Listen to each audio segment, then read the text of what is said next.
Uro je 7 zjutraj, sem na jugu Sicilije in me prav zanima, če je avto še vedno tam, kjer bi moral biti. Saj veste, po čem je znan ta italijanski otok, ne? Ne samo po pomarančah, potem, da je to največji otok v Sredozemlju in da tukaj živi kot v podobno veliki Sloveniji malo več ljudi, 5 milijonov. Seveda tudi po mafiji in po legendarnem filmu Boter. Ampak da ne bom preveč na prvo žogo, Audi tukaj predstavlja svoj čisto novi A6. In to ni kar tako. Že 7. generacija njihovih najuspešnejših modelov nadaljuje zgodbo, ki se je pričela že leta 1968. Takrat je pripeljal prvi Audi 100, ki je takoj navdušil svojo lahko gradnjo. No, današnji ima spet veliko pokazati, kar pa sem brez zadržkov seveda pričakoval. Avtomobil v tem razredu mora biti avtomobil, ki si ga kupec želi. To pomeni privlačno in statusno podobo, ki jo novi Audi A6 vsekakor ima, hkrati pa še kopico novosti, ki jih konkurenca nima. Recimo Wi-Fi. A6 je lahko povezan z internetom, kjerkoli se pač nahajate, vi pa medtem surfate po internetu. Tudi med vožnjo nam pa se lahko priklopi do 8 naprav. Evo, Autoinfo.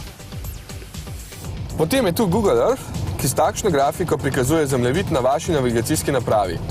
To so dejanski posnetki satelita, res pa je, da zato potrebujete internetno povezavo, ki v tujini ni ravno poceni.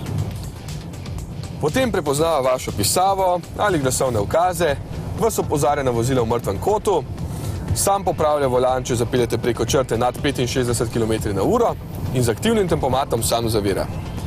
Res napredek s tehniko oziroma najnovejša tehnologija na 4 kolesih.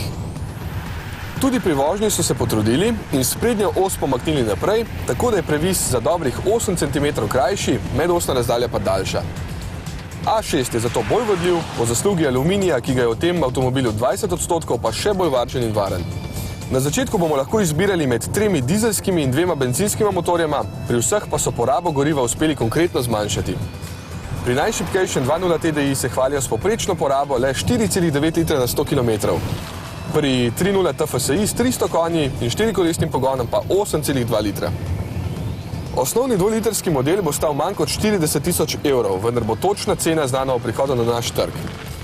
Sicer pa se v Nemčiji prične prodajati že konec marca. Ja, veliko stvari niti obdelal nisem, ker jih je enostavno preveč, ampak jih bomo itak obdelali na testu. Ja, če bi mafija vedela, kako dober je dejansko novi A6, bi ga verjetno takoj ukradla.